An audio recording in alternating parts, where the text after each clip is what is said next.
बिस्मिल्लाहिर्रहमानिर्रहीम। आज हम शुरू करते हैं सूरत अल-आराफ का तर्जुमा आयत नंबर 91 से। उससे पहले 90 तक हमने किया है और 90 में है आयत में तर्जुमा है। और उनकी कौम के काफिर सरदारों ने कहा कि अगर तुम शुएब अलैहिस्सलाम की राह पर चलोगे तो बेशक बड़ा नुकसान उठाओगे। तो ये बात हो रही है हज़रत शुएब अलैहिस्सलाम की। तो उसके बाद उसी सिलसिले में अगली आयत है, आगे उसका तज़किरा आ रहा है 91 से। बस उनको ज़लज़ले ने आ पकड़ा सो वो अपने घरों में ऊंधे के ऊंधे पड़े रह गए। जिन्होंने शुएब अलैहिस्सलाम की तकज़ीब की थी, इनकी हालत ये हो गई जैसे इन घरों में कभी भी बसे न थे। जिन्होंने शुएब अलैहिस्सलाम की तकज़ीब की थी वही खसारे में पड़ गए।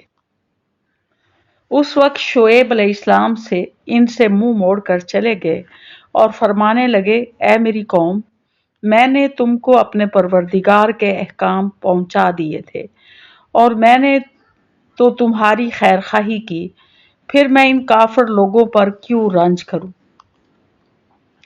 और हमने किसी बस्ती में कोई नबी नहीं भेजा कि वहां के रहने वालों को हमने सख्ती और तकलीफ में ना पकड़ा हो ताकि वो गिड़गिड़ाएं। फिर हमने उस बदहाली की जगह खुशहाली बदल दी, यहाँ तक कि इनको खूब तरक्की हुई और कहने लगे कि हमारे आबाओ-अजदाद को भी तंगी और राहत पेश आई थी, तो हमने इनको दफतन पकड़ लिया और उनको खबर भी ना थी। और अगर इन बस्तियों के रहने वाले ईमान ले आते और परहेजगारी इख्तियार करते तो हम उन पर आसमान और ज़मीन की बरकतें खोल देते, लेकिन उन्होंने तकज़ीब की तो हमने इनके अमाल की वजह से इनको पकड़ लिया। क्या फिर भी इन बस्तियों के रहने वाले इस बात से बेफिक्र हो गए हैं कि इन पर हमारा अजाब रात के वक्त आ पड़े जिस वक्त वो सोते हों। और क्या इन बस्तियों के रहने वाले इस बात से बेफिक्र हो गए हैं कि इन पर हमारा अजाब दिन चढ़े आ पड़े जिस वक़्त के वो अपने खेलों में मशगूल हों। क्या बस वो अल्लाह की इस पकड़ से बेफिक्र हो गए। सो अल्लाह की पकड़ से बजूस उनके जिनकी शामत ही आ गई हो और कोई बेफिक्र नहीं होता।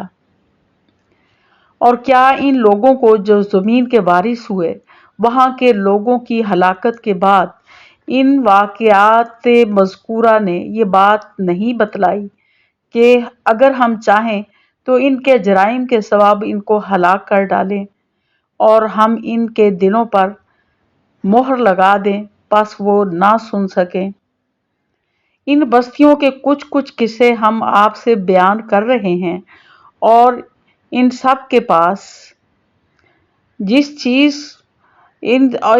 पास इनके पैगंबर मोजज़ात लेकर आए, फिर जिस चीज़ को उन्होंने इब्तदा में झूठा कह दिया, ये बात ना हुई कि फिर इसको मान लेते। अल्लाह ताला इसी तरह काफिरों के दिलों पर मोहर लगा देता है। और अक्सर लोगों में हमने वफाए अहद ना देखा और हमने अक्सर लोगों को बेहुक्म ही पाया। फिर इनके बाद हमने मूसा अलैहिस्सलाम को अपने दलाइल देकर फिरौन और उसके उमराह के पास भेजा, मगर इन लोगों ने इनका बिल्कुल हक अदा ना किया। सो देखिए इन मुफसदों का क्या इंजाम हुआ। और मूसा अलैहिस्सलाम ने फरमाया, ए फिरौन, मैं रब्बुल आलमीन की तरफ से पैगंबर हूँ। मेरे लिए यही शान है कि बजूस सच के अल्लाह की तरफ कोई बात मंसूब न करूं। मैं तुम्हारे पास तुम्हारे रब की तरफ से एक बड़ी दलील भी लाया हूं, सो तू बनी इसराइल को मेरे साथ भेज दे। फिरौन ने कहा, अगर आप कोई मोइज़ा लेकर आए हैं तो इसको आप पेश कीजिए अगर आप सच्चे हैं। बस आपने अपना असा डाल दिया, सो दफतन वो साफ एक अजदा बन गया और अपना हाथ बाहर निकाला, सो वो यकायक सब देखने वालों के रूबरू बहुत ही चमकता हुआ हो गया। कौम में फिरौन में जो सरदार लोग थे, उन्होंने कहा कि वाकई ये शख्स बड़ा माहिर जादूगर है, ये चाहता है कि तुमको तुम्हारी सरजमीन से बाहर कर दे, सो तुम लोग क्या मशवरा देते हो। तो ये हमने आयात का तर्जुमा पढ़ा है 91 से लेकर 110 तक। इसमें शुएब अलैहिस्सलाम की कौम का जिक्र है कि उन लोगों को उन्होंने जो वो जुर्म करते थे नाप तोल में कमी का, तो उनको वहाँ अल्लाह का पैगाम पहुंचाया और उससे रोका, लेकिन वो लोग नहीं माने।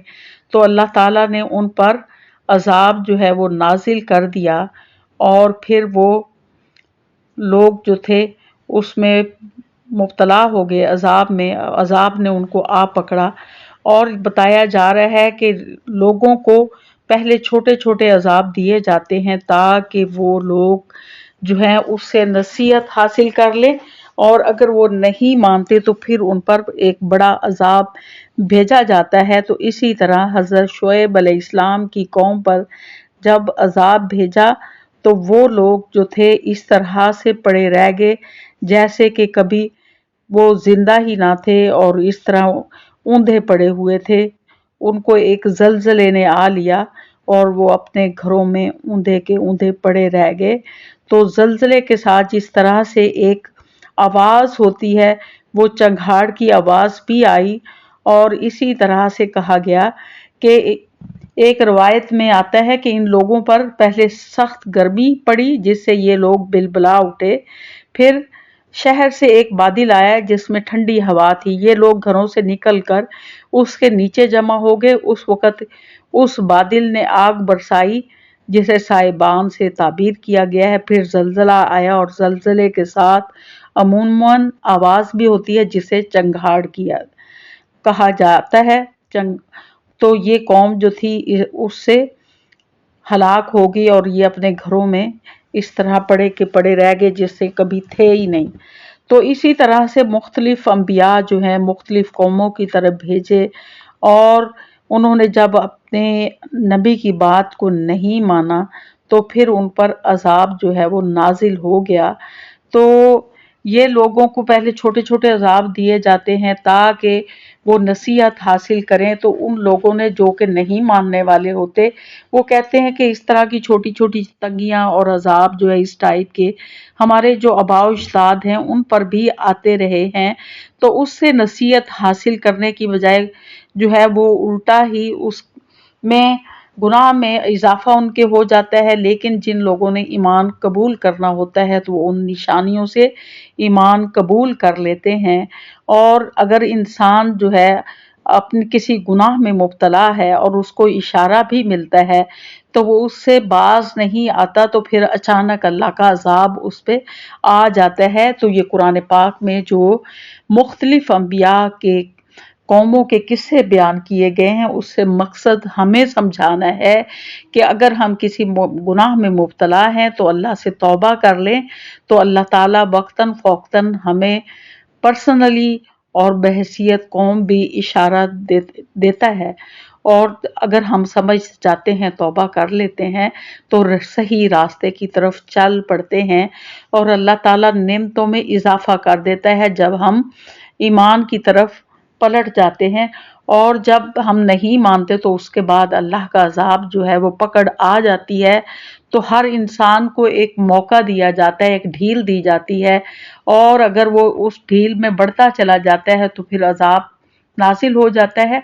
और अगर उस में जो उसको इशारतन कुछ तकलीफें पहुंचाई जाती हैं और उन तकलीफों को वो आ, के बाइस वो ईमान में इजाफा हो जाता है तो वो फिर उसके लिए बाइस बरकत हो जाता है। तो हमें भी अपने अपने गिरेबानों में झांक कर देखना है तो कि हम क्या करते हैं, तो उससे अल्लाह से तौबा करें, वरना जो है ہم عذاب کے مستحق قرار پائیں گے، تو اس دنیا میں ہی بہت سے گناہ ایسے ہیں کہ ان کی سزا اس دنیا میں ہی مل جاتی ہے، اور بعض گناہ ہوتے ہیں کہ جن کا عذاب جو ہے وہ آخرت میں ملے گا۔